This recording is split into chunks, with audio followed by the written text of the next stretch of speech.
আসসালামু আলাইকুম এভরিওয়ান, সবাই কেমন আছেন? সবাইকে শুভ বিকেল। আসলে বাহিরের ওয়েদারটা এত সুন্দর, আজকে এত বৃষ্টি হচ্ছে আর বাসায় হচ্ছে সবার আড্ডা খানা। আজকে বাসায় সবাই চলে এসেছে, তাসনিম এসেছে, তার আম্মু এসেছে।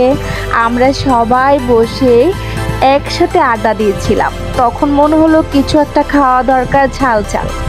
কি করেছি দেখেন তো, টমেটো, শসা, পেঁয়াজ আর হচ্ছে লেবু, কাঁচামরিচ কুচি করে একসাথে নিয়ে নিয়েছি। চানাচুর মাখা খাবো এজন্য এই যে সমস্ত কিছু নিয়ে হালকা একটু লবণ দিয়ে আমি মেখে নিচ্ছি, কারণ বেশি মানে ভালোভাবে মাখা যাবে না, আলতোভাবে মাখতে হবে।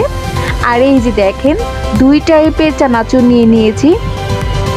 এই চানাচুরগুলো কিন্তু খেতে খুবই ভালো লাগে। আর আমাদের চানাচুর মাখাটা কিন্তু অলরেডি হয়ে গিয়েছে। আমরা এখন বসে সবাই খাবো। চানাচুর খেতে খেতে আমরা আসলে অনেক কথা বলছিলাম, মনের যত কথা আছে সব কিছু বলছিলাম। আসলে কিছু কিছু সময় আসে, ওয়েদার ভালো থাকলে অন্যরকম একটা ফিল চলে আসে আমাদের মাঝে। যাই হোক, সবাই বসে বসে ঘরোয়া আড্ডা চলছে আর আমরা বসে বৃষ্টি ফিল করছিলাম, তার সাথে চানাচুর মাখা। তার সাথে এড হয়েছে কে বলেন তো? মানহার নানাবাই। সে নামাজ পড়ে এসে বলছে এখন তো অর্ধেক খাওয়া হয়ে গিয়েছে, এখন এটা দিয়ে আমরা আবার মুড়ি মাখা করব, কারণ মানহার নানাবাইয়ের মুড়ি মাখা খেতে ইচ্ছে করেছে, তাই আমরা আবার মুড়ি মাখাচ্ছি ওই চানাচুর মাখার উপরে। এই যে দেখেন আমরা জাস্ট মুড়িটা অ্যাড করেছি। এখানে সরিষার তেলটা দিলে অনেক ভালো হতো, বাট আমি যেহেতু তেল চর্বি জাতীয় খাবার একটু কমই খাই, জাস্ট শুকনো মুড়ির উপরে আমরা আমাদের চানাচুর মাখাটা দিয়ে দিয়েছি আর এখন একটু মিক্স করে দিয়েছি।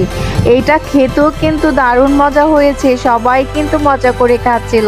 আপনারা আবার বাঁচবেন না যে মজা হয়নি। এখানে কিন্তু লেবুর খোসাটা দেওয়ার কারণে অনেক ভালো লাগছিল। আর যাই হোক, এই যে দেখেন আমরা কিন্তু সবাই মজা করে খাচ্ছি।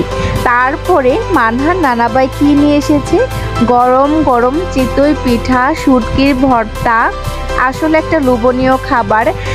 বৃষ্টিতে গরম গরম পিঠা, মুড়ি মাখা কার খেতে ভালো লাগে অবশ্যই কিন্তু কমেন্ট সেকশনে গিয়ে জানিয়ে দেবেন।